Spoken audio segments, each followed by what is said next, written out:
for a long time. It's good. Okay, gentlemen, let's get started. We are on Daf Lamed.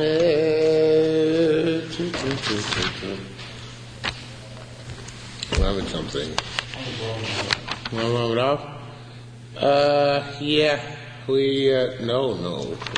Yeah, we got the Lamed base. That's right. Okay. Halacha. Cheresh shoyt b'koton.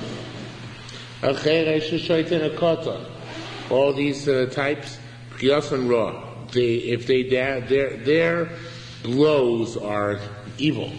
Also, somebody who damage them, they are as liable. They damage others, they are exempt. So the machlekes Yerushalmi, which really has nothing to do with the Yerushalmi per se, but machlekes Yerushalmi, which the Marapanim brings on the bottom, whether the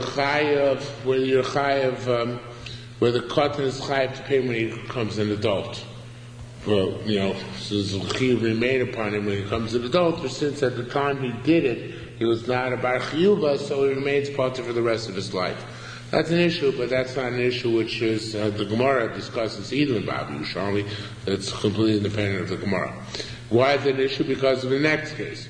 Eved v'isha should be kiyas and raw. Eved v'isha, they also are bad in their damage. If somebody damages them, they're liable. And if they damage somebody else, they're potter. However, they will eventually pay.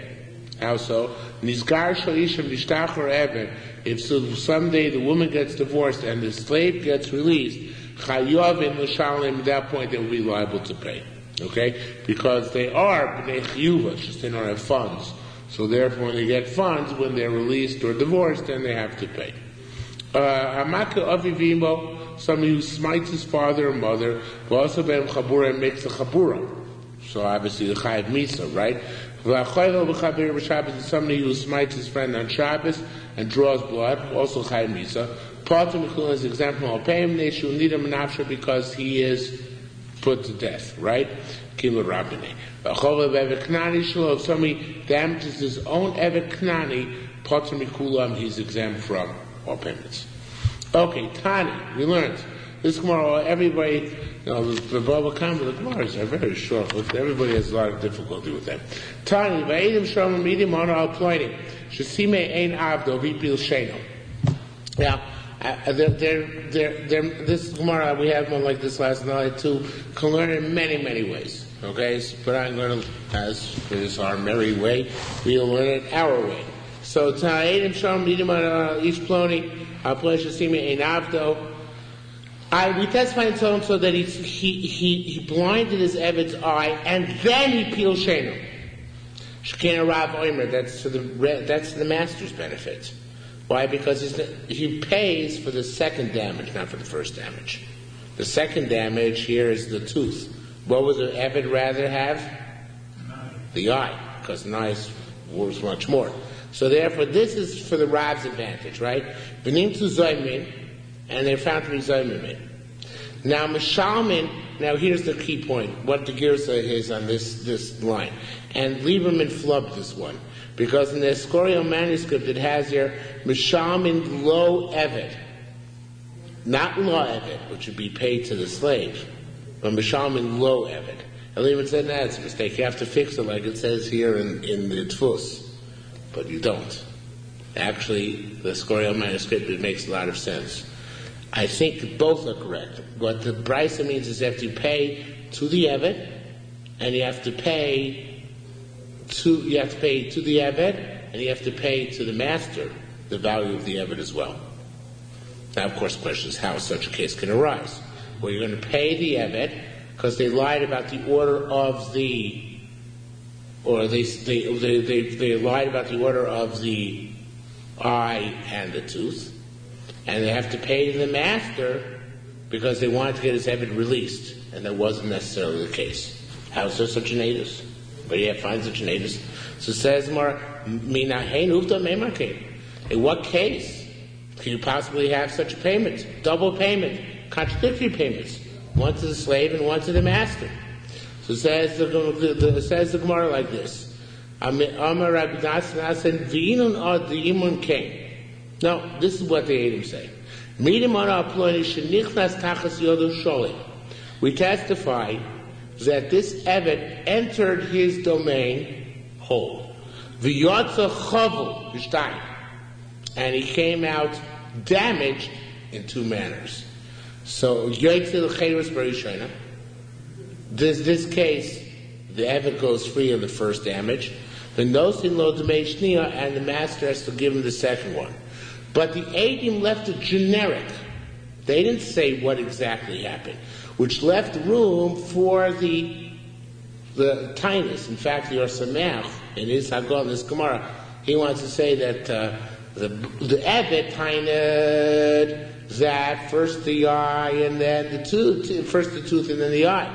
And the master tined first the tooth, the eye, and then the tooth, right? And then, since there are Eidim who said this, so therefore we had to, those Eidim were generic. So therefore, the master took a shiur that he was correct, and the basis of a shiur, or whichever one took a shiur, and the basis of the shiur, he got what he was supposed to get.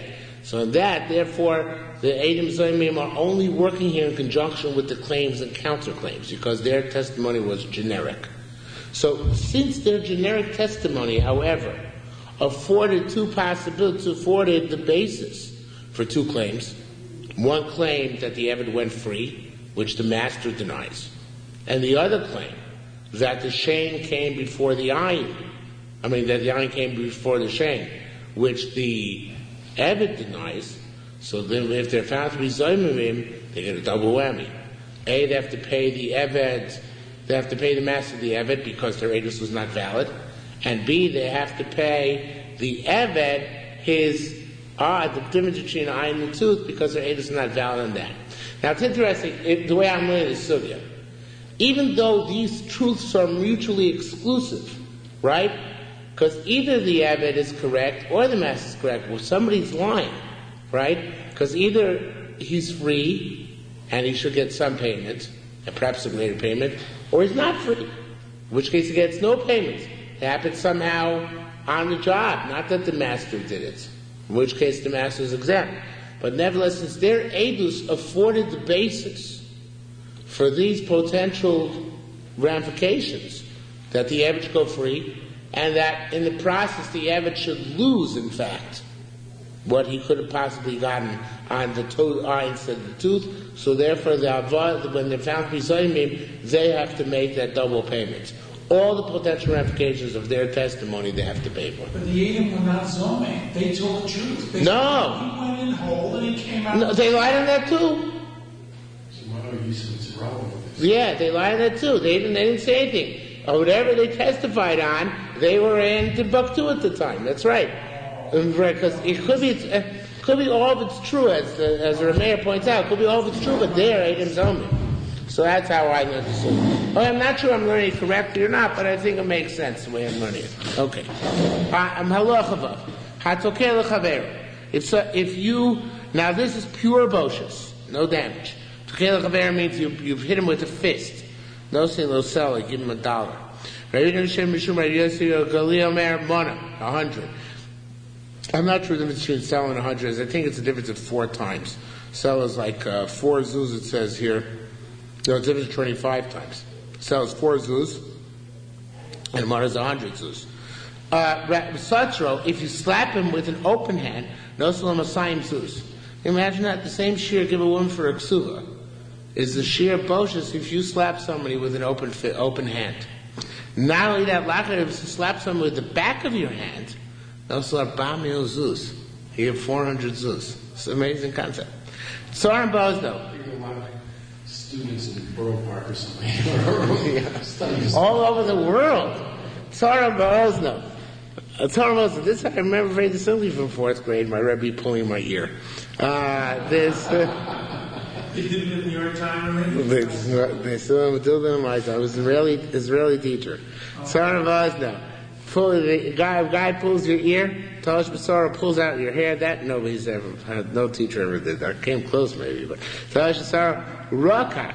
If they spit you, Vigia Barok, and the spit will hit you.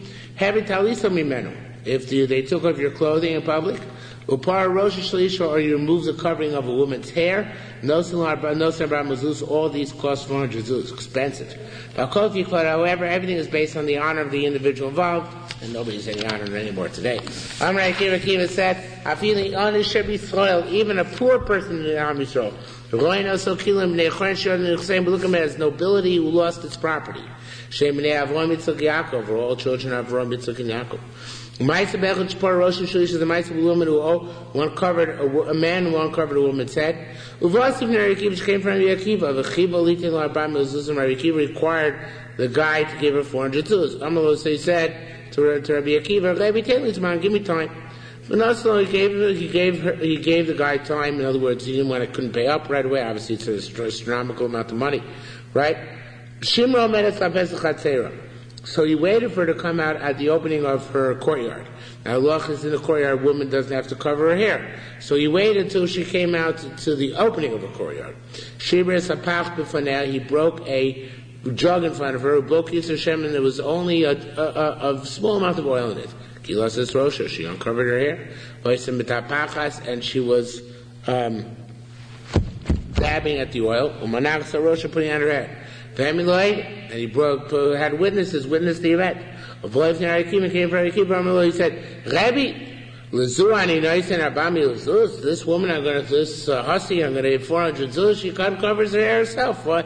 I didn't do anything to her, but she wouldn't do it herself. Armalo, so Rabbi Akiva said, no. He applied the same standard of Boshis that we applied to other chavolos. He said, Lo amarta klum.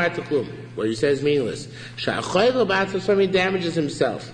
Even though he's not allowed to do according to the halacha, nevertheless, Potter is exempt. Other people who damage him are liable. And here too, even though she is Potter for doing it for herself, you are chayav for doing it to her. Similarly, if I cut down saplings in my backyard, nitioso is generally considered to be fruit trees. Even though you're forbidden to cut down your own fruit trees, right? Because it's in the Torah, Potter, I'm exempt. From payment. If other people cut down my fruit trees, chayavin, they are liable. Okay? Tani Rav Karni. Rav Karni, it could be his name is Karni, the next paragraph, his name is Karno. And there is a Karna Ksuvas who was a dying, I don't know if it's the same one. Anyway, you learned, probably not. L'be'ita achas, for kicking $1. L'chuva, for hitting with your knee. Somebody else, Shlo, should pay $3. L'sklan klunonis, which is hitting some, according to most pshatim, so that should be hitting somebody with a donkey's saddle. Then Chametz should say you pay 15. It's interesting, the gears down here. Do you have a Mareches Aruch at the bottom? You do. You have a same Gemara I do. The Mareches Aruch brings down here at the very bottom in the Girsa from the Aruch, which seems to have been his Girsa in the Yerushalmi. If you take a look in the end of the third line, Rechuva Shalosh, a different Girsa. Rechuva is 3. Ivnei Shemake B'Shlosha Prakim, because you're hitting with 3 parts of the bone, 3 bones. Sofayerch, the end of the thigh, V'rosh Hashok, and the top of the calf, V'etzakot Hashem, and the kneecap in front of it. So it's $3 for the 3 bones using to hit. V'be'ito chamesh, if you kick somebody, you pay 5. Ne'shamach chamesh etzbos shebaragla, because you use your 5 toes. With no keres is Yud Gimel Sloim.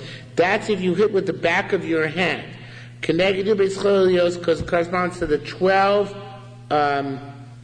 segments. I don't know what they're called. The 12 phalanges. Phalanges? Yes. That's what they're called? 3 to each finger. 3 to each finger, except for the thumb, right? The 3 phalanges. Sounds like a Lebanese militia group. The 3, so that's 12. And the top phalange in the thumb, which corresponds to the 3rd phalange in the finger next to it. So that's 13. Okay? So that is, and he says, with the back of your hand, you hit him in his face. Some say some say it's with the fist underneath. I'm not sure exactly what the hand is, but it's interesting that he brings down at the end of the footnote The Yerushalmi Bava Kamma Gimel Simdat Herchem Od Beperish Rabbeinu Nosson. He spends a long time discussing this Rabbeinu Nosson, the Aruch. We see him, and he concludes, "B'li Safik Rabbeinu Nosson Bal Aruch." It's no doubt that Rabbeinu Nosson, the author of the Aruch, Lo Tilim Zemili, but he didn't make it up on his own. Kim B'Kabbalah. Rather, he had a Messiah on this. Shemasura called Talmud Biyado, because obviously Rabbeinu Nosson Bal Aruch, he knew Talmud backwards and forwards. So it seems like these are arbitrary numbers, of course. There's a knas. That's why we don't collect boshas bisman hazeh. Because boshas is a knas, we don't collect knossos anymore in our day and age. But so this knas, according to the Aruch, which is different numbers that we have actually in the Gemara itself, it's not arbitrary. Well, it is arbitrary, but there is some method to it which corresponds to the, in other words, it's not, I should say, it's not directly linked to the amount of boshas, because that's not something which is measurable. So they linked it to something symbolic to do with the blow which is being bestowed. Okay? Now, says more further. You don't know who. If somebody is mevayish a zokin, a tamid chacham, neisno debei boshto misholim, you pay him the full value. Now, this in fact is brought down Shulchan Aruch. This la'loch l'maisa. It's a Ramah actually in Orach Chaim. No, it's the Rambam. Sorry, the Rambam says. The Rambam says even Bisman is that we're not dan dinei knossos, of course, and we don't collect boshas, except if somebody's mevayish a tamid chacham, even Bisman is that. It's a minhag from the Goinim that we still collect. And the Maggid Mishnah says based on this Yerushalmi, that we always still collect Bisman Hazeh. And it goes further based on this Yerushalmi. There was somebody who got angry at Rabbi Yehuda bar Chanina in public. The Liebman brings down a girsa for afkir, which means he was degraded him.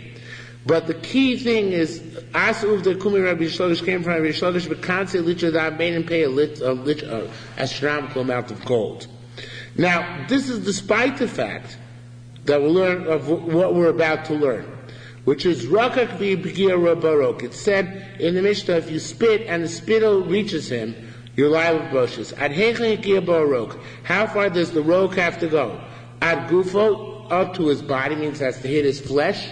Or even if it hits his clothing. And the Gemara doesn't really answer it here. But the Lamaisa, the Rambam, Esmekel says, even if it hits his clothing, the guy who spit is still potter. However, but the Gemara continues here regardless and says, it should be Avol instead of Ella. Avol Rokak v'loigia barok. If you spit and the spit didn't reach the other guy, the Peshat Yisrael changes to potter, because that's how the Rambam paskins your potter. Although you could say Mao and say the Gemara never answered. And that was consistent with the next line. Amr Rabbi Yossi Damras teaches us the fact that it's either potter, that we have a question whether it's potter. Hamavayish is chaver b'dvarim potter. This is a very interesting thing. If you, this I guess is also in the Bavli, but boshas is only if it's through a physical act. If I come along and I say you're a jerk, you're an idiot, you're a fool, even I heap invective on you, there's no payment of boshas. Boshas is only through a physical act. Except there's a knas rabbanan by a tamid chacham. The tamid chacham, even if you're just ikbad at him, if you get angry at him or degrade him, then there's a knas to rabbanan, even if it's a verbal abuse. Is there some dress that if you embarrass someone and he brings you and he blushes or he turns red? It's like you kill him. Yeah. But that's drush. It's not a law. It's true. You might get more Gehenna for embarrassing a person, but there's no bottom line. Spindel principle doesn't kick in unless you do a deed. Okay? Says Gemara, Tani Rabbi Kum Rabbi Yochanan. Rabbi said name Rabbi Yochanan, said learn from Rabbi Yochanan. Now I was kind of out of left field here. I'm not exactly sure what this is here. Maybe it's supposed to go after the next Mishnah. No, it's also there. It wouldn't make that much sense. I don't know. Tani Rabbi Kum Rabbi Yochanan. Rabbi said name Rabbi Yochanan. Harak Toshoy. This is a classic case of Bori V'Shema. The Toyin says, I'm sure. The claimant says, I'm sure. The defendant says, I don't know. So I say, you killed my ox. Kitzatz and Tiosa, you cut down my saplings. V'aloi man yodzea. The other guy says, I don't know. Chayav, then he has to pay. Armalis, that's Rabbi Vo said, Rabbi Yochanan. Armalis, Rabbi Yochanan said, Hey, Tinisa Elaine, to whom did you teach this? For whom did you say this over? L'makrilos, l'makbilos. Now, nobody knows what these words mean. Actually, I shouldn't say nobody knows what it means. Moshe gives a suggestion, and I don't like it, and nobody else comments on it. So I'm assuming nobody else knew what it meant. So I think what it means is like this, although this is pure fantasy on my part, it might be totally off base. He's making fun of him. He's saying that what you're saying makes no sense. So he's saying, you could say this over to people who learn Chumash. Mikroniks. Makrilos is like a mikronik. Because people in Chumash, they don't have so much svara, so you could say it over to him. Or makbilos is somebody who are makabel things without asking any questions. Pashut people don't ask any questions. So that what you said, you might be able to put over on a crowd of people who just learn Chumash, or people who just makabel anything you say. But it's not true what you're saying. Amalei Raivo could see the point. He says, Anu hu you're right, I made a mistake. Vinun demarim, the case where it's like this, where Adam come and they say, Midim anu, I actually have a word missing here, but it's, they say like this, Midim anu ish ploni, shorak shor ploni. You have Adam, that's the difference. The Adam we say that we saw a certain person kill a certain ox. Valo, and the litigant comes and says, yes, that was my ox, and that certain person killed my ox. So here it's a bari plus Adam. In other words, he's sure it was his ox who was killed. And the Adam testified that an ox was killed by this individual. And the Nitba says, I don't know if I killed your ox. Chayiv, in this case, is liable. So this is a different case because it's not just a bari on its own, but it's bari together with Adam. And that's Allah Chalamaysa, bari with even though bari b'shem alav bari on. If we bask in bari, somebody's definite, the claimant is definite and the defendant is unsure, we don't give it to the claimant. But when the claimant has Adam or Chazak or something else on his side, and he's buried, then the Shema gives in to him. So again, I don't know what this is doing here in the middle of Al-Chayvel, but that's the sugya. Okay? Halach Hassan. Ava Bishu Nosin, even if though you grab the guy in the Boshas, and you're not forgiven until you ask Mechila. Shema says, V'atoh Hoshev Esha So Ishki Nabi Hu. Last week's parsha, 2 weeks ago. Kodesh Baruch Hu told Avimelech, give him back his wife because he's a Navi, and says there, he'll daven for you. So we see here that Avimelech had to ask Avraham Avinu to daven in order to get kapara. I know that the guy was asking him to not be cruel. Avraham did daven. Now here it seems like there's a whole chunk of Yerushalmi missing here. And again, the shunin on the bottom here, this time the shunin is chos. If you look at the next page, it's in the second line in the shunin is chos to the next page. You see over there? Block print. If somebody damages a friend, even though the chayvel did not ask the nechbal, mechila, in other words, I can't come and I punch you in the nose, right? So I don't come and ask mechila. Nevertheless, hanechbal tzarach levakish lavrachme. It's almost Christian, right? The guy who's damaged has got to ask rachman. Reb Tzadok speaks about this in some places in Tzidkas Tzadik and he says that you don't want people to get into trouble on your account, even if you're their stinkers. And they've baffled you, but you don't want them to get thrown into the fiery furnace because of you. So that's why I guess here the case is similar. But you have to daven for them. Shneimah says, "Vayspal Avraham Elokim b'yir palokim." HaKadosh Baruch Hu davened to Avraham, davened for Ahimelech, and Hashem healed him. And then skipping to the next place with this block print, now I never finished the Yov to the end, so I don't know exactly what went on there. But it says. Skipping now because it gets a little bit redundant. Skip to the third to last line. It says, it's Hashem said to Eov's friends, take 7 cows, bulls, and 7 rams, and go to my slave to Eov, and bring up an olah for yourselves, and Eov my slave will daven for you.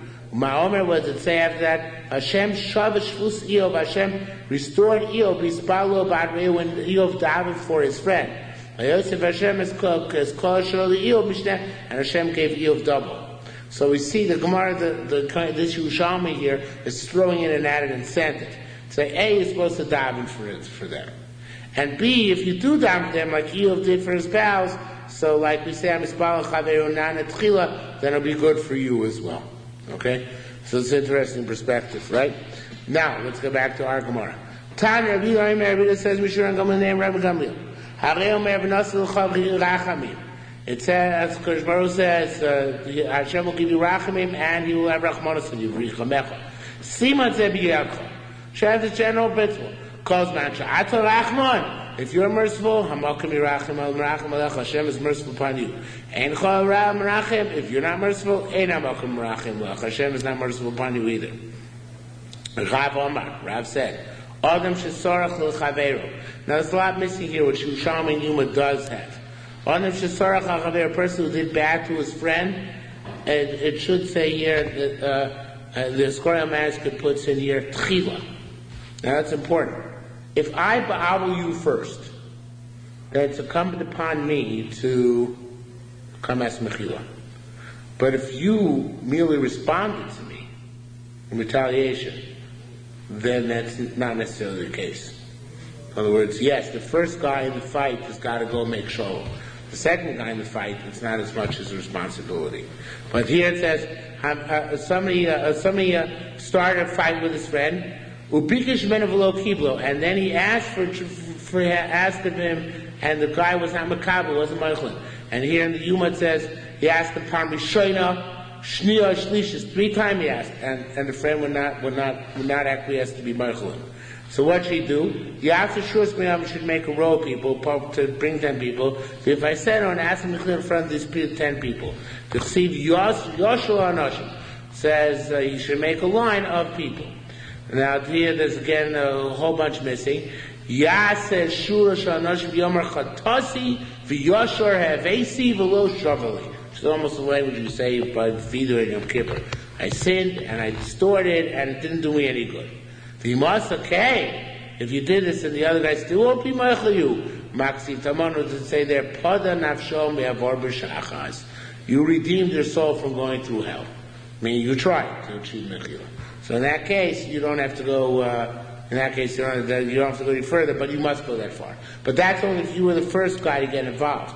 If you're the second guy to get involved, so it's not clear how much mechila you have to ask him at all. But you certainly don't have to go through this whole business of asking 3 times and going in front of a lot of people.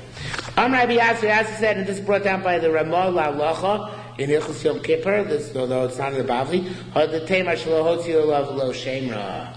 That's you transgress Lashon Hara or Moti Shema. Avahotzi Lo Shema, you transgress Moti Shema, Ein Lo Mechila Lamis. You have no Mechila until you actually achieve Mechila. In other words, you can go and go and go again as many times in front of as many people, but he has the right to refuse you each time. Lashon Hara is that severe that he can hold it against you forever, and he's within his rights to do so. Okay? Says more further. Allah somebody says, blind me. Kates yodi, chop off my hand.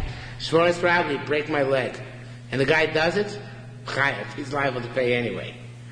If the guy says, I'm an aslif tor, do it on the condition that you'll be potter. He says explicitly, I'm an aslif tor. Chayav is still chayav. I'm going to explain why. Cross two, see if the guy says, rip my clothes. Shvoris kadi, break my jug. And the guy goes ahead and does it based on that invitation, chayav is liable. However, the guy said, I'm an aslif tor, with the intent to you should be potter from payment, potter, then indeed the guy is potter from payment. Also, if Reuven says, do it to Shimon, and I'm not aslif tor, and the condition he'll be potter, I know what the guy was thinking. But the chayav, you're liable if you did it ben meguv me'emona, whether you did it to the third party's body or third party's possessions. Okay, now the words to explain. Who's chayav? The hitter. No, the shliach. The shliach varavir. He's chayav himself. Homer sameni. Somebody says, blind my eye. Shemesiktani, because my eye is bothering me. Kateyodi, chop on my arm. Shemiziktani, it's bothering me. Nevertheless, chayav. The fact that he gave a reason for it is not sufficient to give license to fulfill his directive. Amanas liftor chayav. He says, on this you're going to be potter, he's still liable. Now, Rabbi Lezer said there's a catch. Rabbi Lezer says, behind the hu kalab mastisa. That's if I asked the guy who gives the permission, I say, I'm not liftor. Are you going to let me off the hook? He says, hey. So you said, meaning, you think I'm going to let you off the hook? So that's a yes, which is like a no. That's why you're chayav. But if it's a legitimate yes, then he's taka potter. In other words, even in the ratio, we're talking about bodily harm, there are ways in which the person who does the harm can be off the hook for payment. Okay? Now, Mills say, the Gillen and Ephraim changes some, you have to change something here, but the Gillen and Ephraim changes the least. It says, Mills said the Reish Lakish. The following statement we're going to say the name Reish Lakish. Mishum Kam Mishpachas indicates the concept of collateral damage to the broader family. What's that Reish Lakish on? Reish Lakish said, on the Sefer, talking about the rip my clothing, Amar Behenchu Kehenu Masnisa. The Ar Mishnah is talking about a case where the yes, rip my clothing, was a definite yes. But if the yes is a questionable yes, it might be construed as a no. It said yes. So in that case, the damager is chayav. Says more, why? Why don't we take at face value the fact that the person who is being damaged said yes? It's only dealing with his clothing. We start dealing with his clothing, he's more agreeable to getting damaged. Says the Gemara, Reish Lakish Amar, what Reish Lakish is saying is, Sheshomi Lekrovim Boshes. That we reckon for the relatives Boshes. In other words, if I slap you in the face, not only are you Mavuyish, but other people in your family are Mavuyish. I have to pay for their Boshes as well. And here too, if I go around, if one of the members of my family is Azam Shugana, that he says people rip my clothes, and people who acquiesce, then it's a Boshes for the entire family. So therefore, unless we're absolutely sure, even in the Sefer Reish Lakish, we don't let you go around and rip his clothing. It has to be unambiguous. Otherwise, we say it's a bushes to the family, you can't go ahead and do this. Okay? Tani. Now this Gemara finishes a very difficult halacha. Tani Yisrael, not difficult, it doesn't make any sense. Tani Yisrael Shansu Akum. A Jew is holding on to property for safekeeping. The Goyim came, and nothing meant a mama chavero, and they take the money of his friend from him, even before us, even if it's in front of him. Potter is exempt, because he didn't give it to them. The Goyim came and took it forcibly, so therefore he doesn't have to do anything. Not of an Asalam, however, if he took in his hand and gave it to them, then he's chayav, because then he participates, he's an accomplice to the crime. Amar Yosef said, so far so good, but Amar Yosef said, stop. That's only if they told him, just give us money. So who says you give the money he had for safekeeping? Don't give him any money or let him take himself. I have a mama plenty, but if the Goyim designates specific money, I feel nuts of an asam biyad, even if he gave with his own hand that money, he's potter. Which is almost similar to halacha where they say we want a certain person to kill. Then in that case, if everybody else is in danger, you're not allowed to give that person. If they designate the specific person. Problem is that here, most of the Mepharshim say by money. The Imrei Baruch on the bottom is down from Rashi and Yubavli, that by money, you're never allowed to save yourself with your friend's money. Meaning if you did, you have to reimburse him. So that's, of course, the Din of Mepharshim is different because there's no reimbursing, but here the question is why, just because the guy came and designated, you should not have to turn around and reimburse the guy whose money you gave over. Nobody has a good I mean, the Yemei Baruch asks a question, he doesn't have a good answer on it. Remember they threatened to kill him, giving him money or... Yeah, but he could still reimburse the guy. Okay, they threatened to kill him, fine. Why is it patent from reimbursing the other guy? It's kind of a Kimlei B'Rabim in it?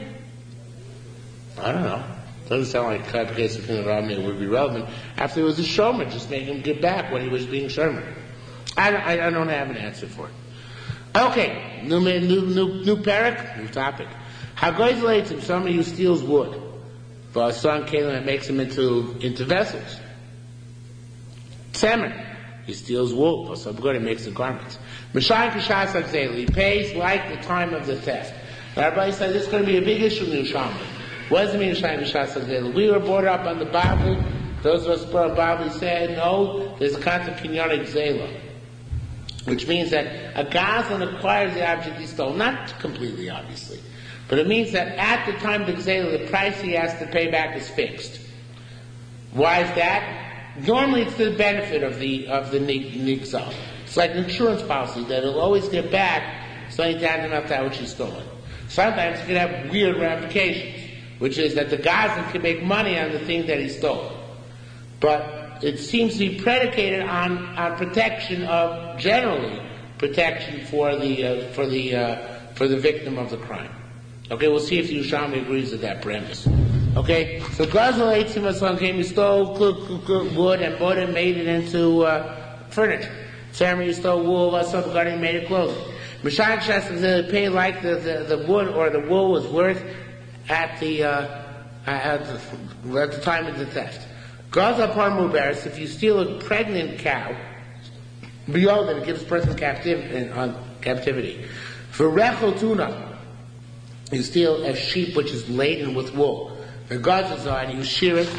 Mishalem the may Par Mubaris lele. Interesting, the word lele is not in the Bavli.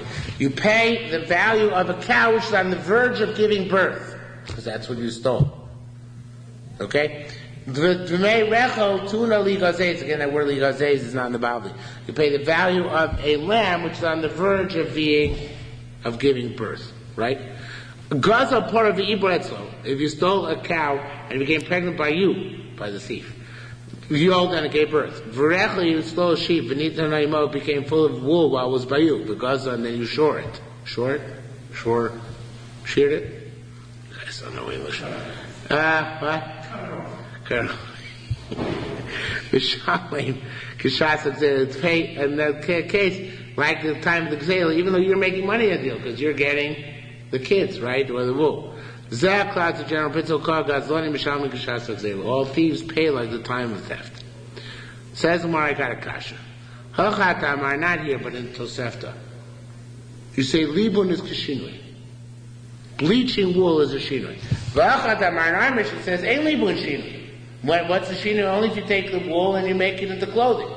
Much bigger shinui. It sounds like bleaching is not a shinui. Yet the Tosefta says that bleaching is a shinui. Says Mar, no. Hey, the Tamar Libun Kashinui. That was first Mar tried to say like this. That Bryce which says that Libun is Kashinui is B'shasot Sofim when not only did you bleach it, but you made it wool thread. And you made it actual processed it. Right, you processed it.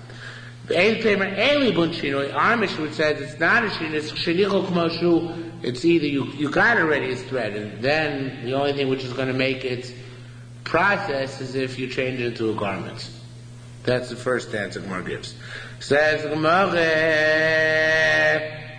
no, we don't like that. If the ikar shino is not the bleaching, but rather the process, then the brisa which stresses the bleaching is wrong. It's all time we tell about bleaching. Because after all, matinu libun below tzofim. There is bleaching without making it into thread or yarn, whatever it is. Shemesh tomilo libun, but is there tzofim? Is there making it into yarn without bleaching ahead of time? So meaning if it's saying the ikashina is really the making the thread into yarn and not the bleaching, so why does the price focus on bleaching? It's a total misnomer. It's focusing on the wrong thing altogether, right? Rabbi said, interesting answer, fascinating answer, as a matter of fact. There's a special leniency, midrabana, that he pays Kishas Aksela even where the only shina was bleaching. Midoraisa, B'nai Moshe says, Midoraisa, the only shina which works is a shina, a major shina, where you take wool, raw wool, and you make it garments.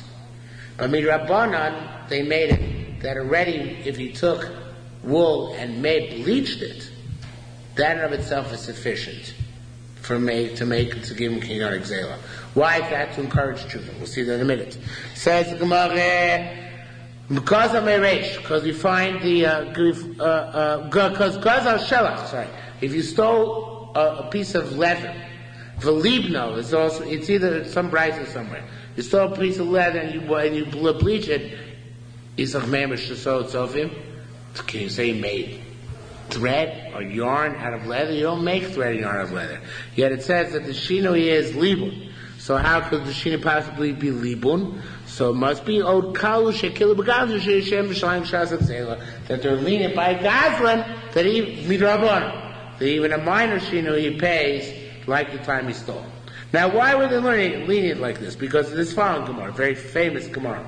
Gazlan Meresh, you stole a beam, ubno b'bir, and you built it into your house. You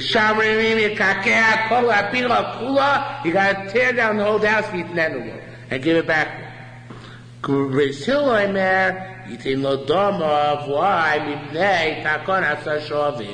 You only pay back its value. Why is that? Because we want to make it easier to do tshuva. And you make a guy break down his house, he won't be able to everybody in his soil. Spend a lot of money in that new house in Lincolnwood. So he ain't going to break it down if he's got to give back the beam afterwards. Okay? Now, in we had this Gemara back in Gittin, the next Gemara, but there's a lot more there than there is here. And there it talks about what type of beam you stole. Was it a raw beam and then you smooth it? Was it smooth to begin with? But the Yerushalmi cuts through that. The Gemara goes to a new case, which they actually brought as a proof, but here we're bringing it independently. And we say, Yorad L'chova, by the way, I should mention the Aruch Shulchan says on previous Gemara of Gaza Shav Libna, he says it's not another brisa, but he says once we said that bleaching is a kula, so that it doesn't just apply to bleaching wool, but even to bleaching leather.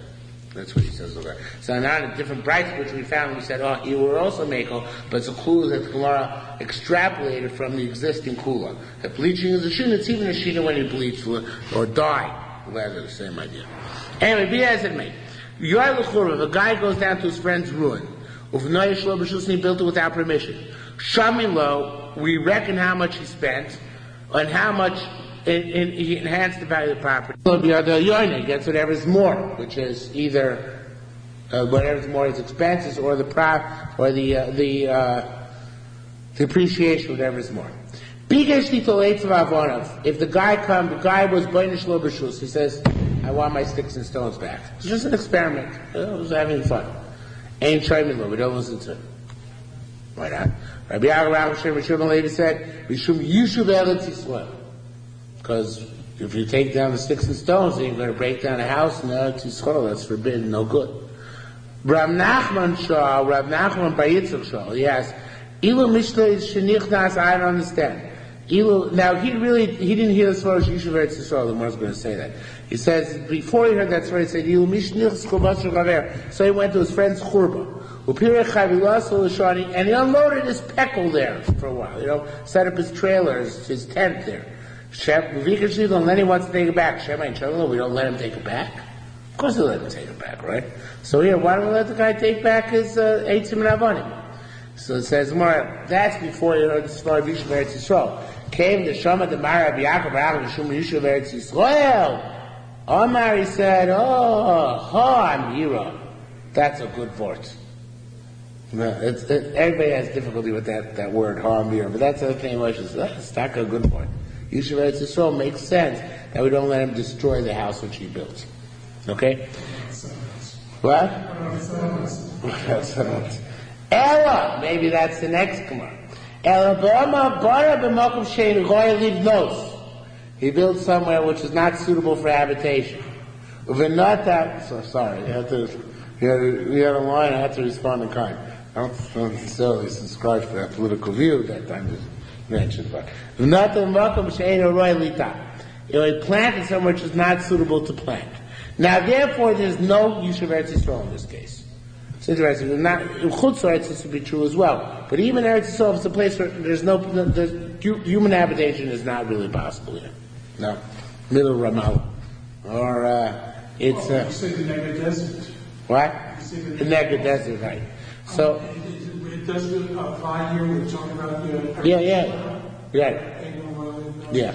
Even in Eretz Yisrael. Right? There's no Yishuv Eretz Yisrael. Certainly Chutz Eretz. So Rav said, Lieberman brings on a Girsa,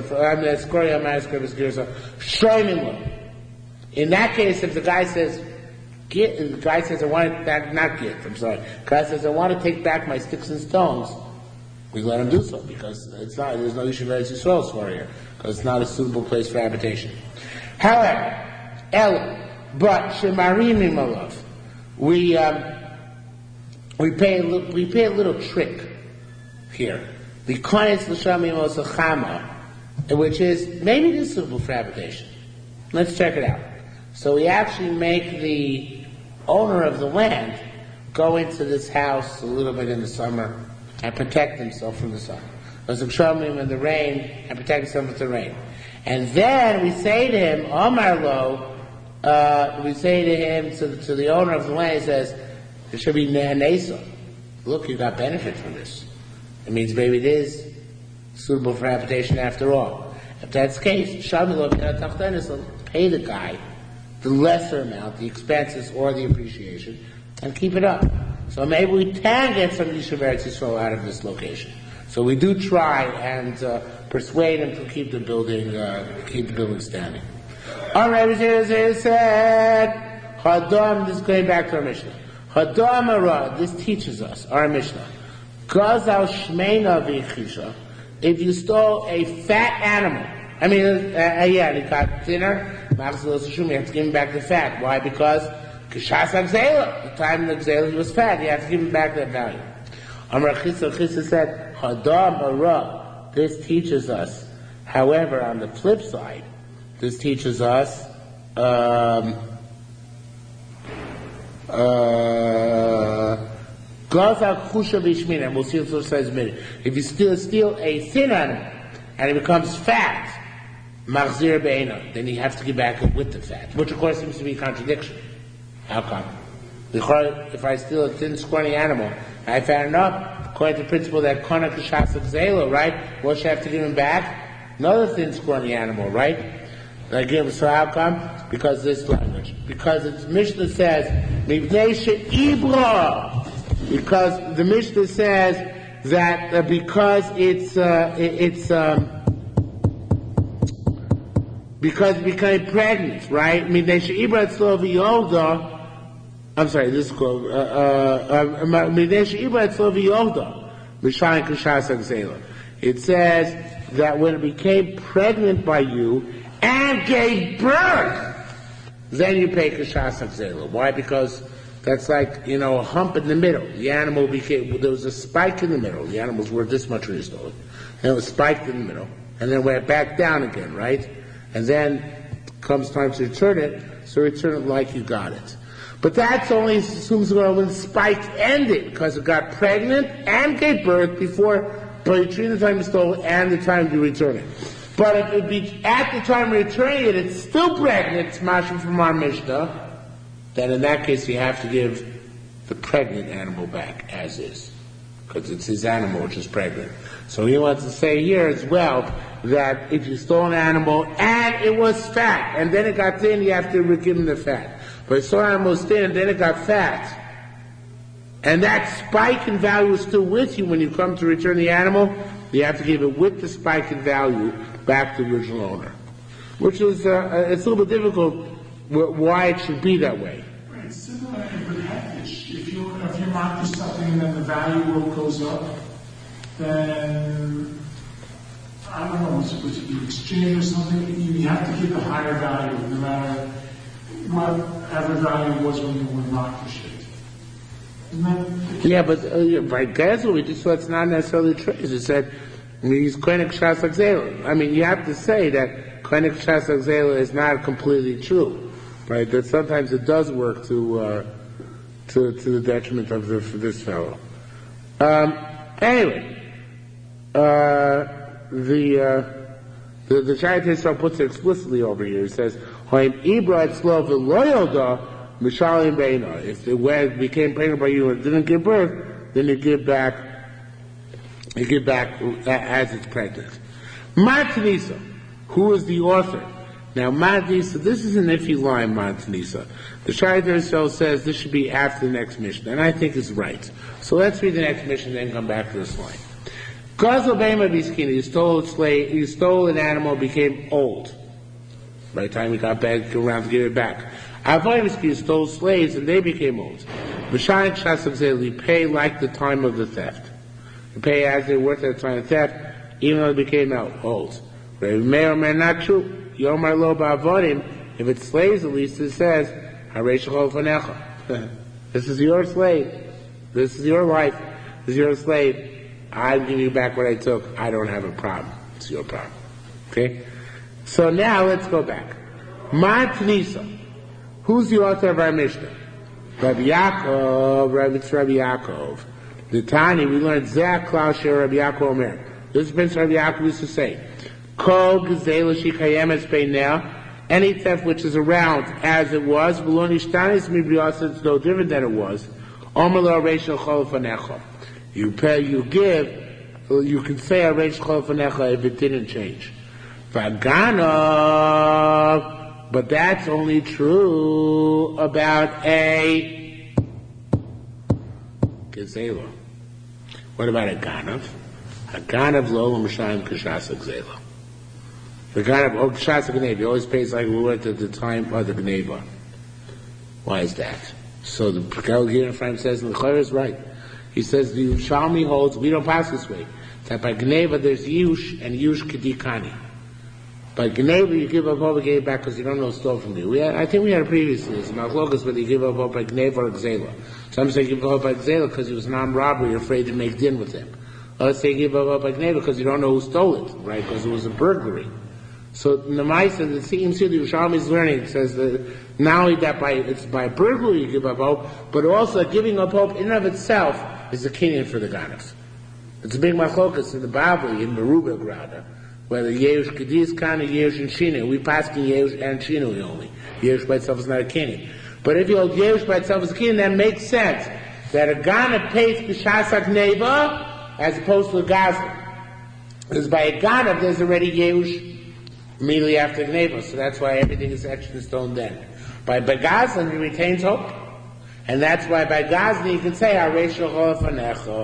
even years later you can say, you never gave up hope. You kept hope alive all these years. That's why you're getting back this decrepit old animal. Okay? So that's, that's a shiur, whether you can say it by his animal, only by a body. But the Meister, by some you can say that. Now let's go on to the next Gemara. Ravuna Amar, Ravuna says, everybody changes around stuff here. There's Sosam B'Simcha here. Ravuna Amar, Bishop Gazal Egel, B'Nasir Shor. The only time you can't say Haresh Chol V'Necha is if you stole an egel, stole a calf and it became an ox. Why? Because it's a different animal. A calf and an ox are considered to be a different type. Avol, however, Gazal Shor, if he's confused, stole an ox and it became old. Omer Haresh Chol V'Necha, it's the same animal. Tough, right? Shmuel said, Afilu Gazal. Now here, everybody changes the girsa. The Bnei Moshe learns the following line, the Shmuel statement as being bitmiyah, as being like a sarc.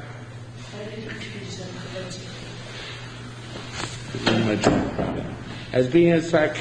By the time you get back, we'll try to believe already. Okay, what? All right. He learns a sarcastic statement. And Shmuel said, "Afilu gazal egel v'anasi shor me'inah merla reishul chol fanecha."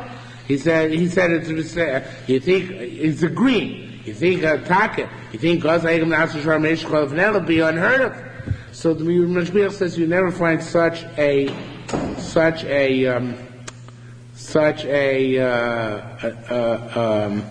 how should I say, a turn of I don't know exactly how to say it. Such a mode of expression in the Yerushalmi. So it's never find the Yerushalmi saying blah, blah, blah, blah, blah. So of course not. So therefore he changed the Girsa and everybody else changed the Girsa. And they almost all change the same way except the Or Sameach has a slightly different change. But I'll learn like everybody else says. They change it completely. Shmuel Marfilu Gazal Shor V'Hizkin Mishari Kashas Agzela. Even an ox which became old, you also pay Kashas Agzela. Right? Because it's too much of a shinur. He holds you can't say Reish Chol Fanecha if it's no longer the same animal.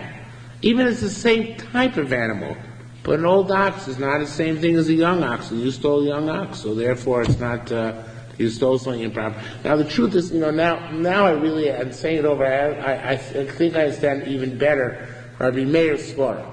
But I thought he said Reish Chol Fanecha because An eved is a person, right? You won't, if you get tired of the eved, you won't send the eved out to slaughter. But an ox, you could always taina. You stole from me a young ox. I would have killed that young ox. I would have slaughtered it. I would never have kept an old ox until it became old and decrepit. Now its meat is not good, and now it can't work hard. So therefore, in that case, says Shmuel, you can't say Reish Kofenech by an ox. By an eved you can, because an eved you don't do to an eved what you would do to an ox. But that's the provider. No, the eved doesn't do the same work that a young eved does.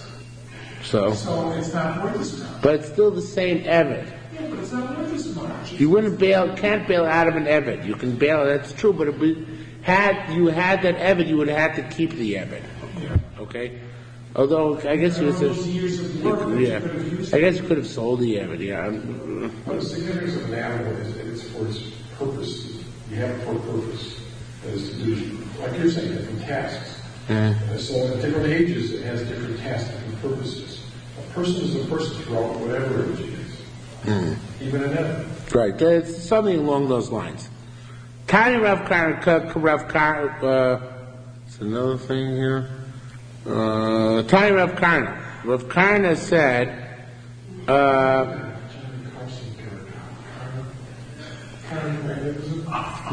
Tiny Rav Karna, why me? Tiny Rav Karna, I don't know if it picks up from your direction. Tiny Rav Karna, I have intentionally unidirectional mind. Tiny Rav Karna. I have to keep you guys later at night so you don't see these programs. Tiny Rav Karna says, Vafilu, it should be, everybody change Vafilu Gonav Ego. Even if you stole an ego, because we're going to talk about kefil. If you stole an ego but not so short, so you stole a calf and it comes an ox. The and then you sold it or slaughtered it. The Tashum Ar Chamisha are fixed based on what you stole. Interesting. Because Tashum you stole it as an ego. Right? And the Tashum Ar Chamisha, then you actually were Tovech Mocher it as a short. But the payments you make are fixed as what it was at the time of Geneva. What's that? An ego. Amar avoid the Shmuel Barami b'Shem Rav Yehuda Halach Meir that there's a difference between avodim where you could say a Reishachol Fanecha and by oxen you can't say a Reishachol Fanecha. That's all, folks. That's all I prepared for this evening.